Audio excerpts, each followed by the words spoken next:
કારણે રોગચાળો વકરો છે। શરદી, તાવ અને વાયરલ ઇન્ફેક્શનના કેસમાં વધારો થયો છે। છેલ્લા 3 દિવસમાં શરદી ઉધરસના 345 કેસ નોંધાયા છે તો તાવના 53, ઝાડા ઉલટીના 72 કેસ સામે આવ્યા, જેને લઈને સિવિલ હોસ્પિટલમાં દર્દીઓની સંખ્યા પણ વધી છે। એક સાથે મોટી સંખ્યામાં દર્દીઓ આવતા સિવિલમાં લાંબી લાઈનો જોવા મળી, જેને લઈને દર્દીઓને ભારે હાલાકી ભોગવવાનો વારો આવી રહ્યો છે। બીજી તરફ સિવિલના સુપ્રિન્ટેન્ડન્ટનું કહેવું છે કે ઠંડી અને ગરમીના કારણે વાયરલ ઇન્ફેક્શનના કેસ વધતા હોય છે, પરંતુ સિવિલ તંત્ર તમામ સ્થિતિને પહોંચી વળવા તૈયાર છે। શહેરમાં મિશ્ર ઋતુના કારણે વાયરલ ઇન્ફેક્શનના કેસમાં નોંધપાત્ર વધારો થયો છે। 3 દિવસ ઠંડી અને 3 દિવસ ગરમી, આના કારણે વાયરલ ફીવર અને શરદી ઉધરસના કેસમાં વધારો થયો છે। સિવિલ હોસ્પિટલમાં પણ દર્દીઓની લાંબી લાઈનો છે તે જોવા મળી છે। મારી સાથે civil superintendent RS Trivedi sir છે, આપણે તેની સાથે વાત કરીશું। સર, શું કહેશો, સિવિલમાં જે રીતે વાયરલ ઇન્ફેક્શનના કેસીસ અત્યારે કેટલા આવી રહ્યા છે અને કેટલી સિવિલમાં તૈયારી છે? એટલે અત્યારે જે મિશ્રિત વાતાવરણ છે, આમાં કદાચ ક્યારે ગરમી આવે, ક્યારે થોડું ઠંડુ જેવી લાગે, એટલે આ મિશ્રિત વાતાવરણની કારણે થોડું આપના જે ઉધરસ અને તાવ આનું કેસમાં થોડું વધારે થયું છે। અને આપના જે આજે સોમવારનું ઓપીડી છે, એટલે સોમવારનું ઓપીડીમાં થોડું વધારે આજે જોવા મળ્યું છે। આપના સરેરાશ 2200 થી 2500 ઓપીડી આપના આખા પીડીયુ સિવિલ હોસ્પિટલમાં હોય, આમાં આપનું અત્યારે 40 થી 50 જેવી આપના તાવ અને ઉધરસનું કેસ જોવા મળ્યું છે। રૂટીનમાં પણ એવી રીતે 30 થી 35 આવતા હોય, પણ થોડું અત્યારે 5 થી 7% ઇન્ક્રીઝ જોવા મળ્યું છે।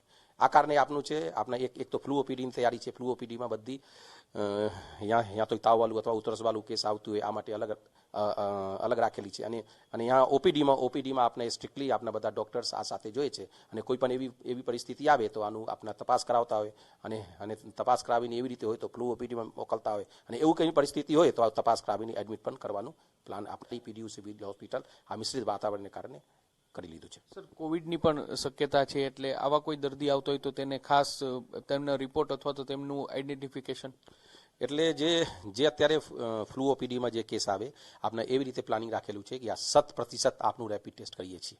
એટલે જે દર્દીનું તાવનું લક્ષણ આવે અથવા કોઈ ઉધરસ અથવા કોઈ શરદી જેવી લાગે તો આપનો રેપિડ ટેસ્ટ તાત્કાલિક કરીએ છીએ। અને રેપિડ ટેસ્ટ નેગેટિવ આવે તો પણ એવું કંઈ શંકાસ્પદ લાગે તો આપનું RT-PCR માટે મોકલીએ છીએ।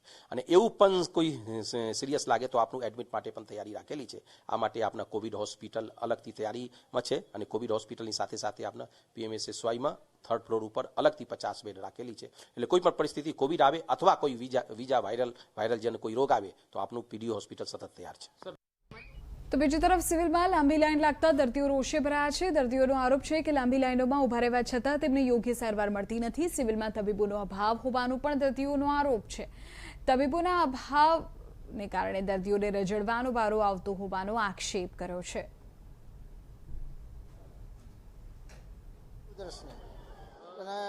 બહુ ભીડ છે, બહુ વારો આવવામાં ઘણી વાર લાગે છે, અને કેસ બહુ વધારે વધી ગયા છે, એટલે બહુ તકલીફ પડે છે।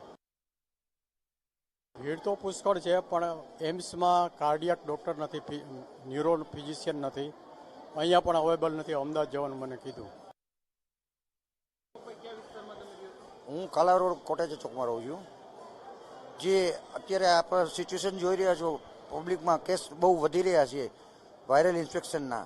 હું પણ મેડિસિન લેવા આવેલ છું, અને વાયરલ ઇન્ફેક્શનના ઘણા લોકો આમાં કોર્પોરેશને જાતે સાફ સફાઈ બહુ રાખવી જોઈએ, અને વ્યવસ્થિત બધું। અને આપ ભીડ જોઈ શકો છો કેટલી ભીડ છે વાયરલ ઇન્ફેક્શનના।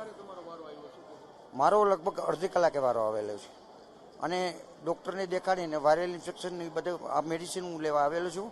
એટલે આપણે કોર્પોરેશનને નમ્ર વિનંતી છે, આપના માધ્યમથી જણાવું છું કે આમાં સાફ સફાઈ રાખે, અને શહેરી વિસ્તારોમાં જે ગંદકીઓ હોય ત્યાં વાયરલ ન લાગે, વાયરલ ઇન્ફેક્શન ન આવે, એવું ખાસ ધ્યાન રાખે, એવી મારી નમ્ર વિનંતી છે।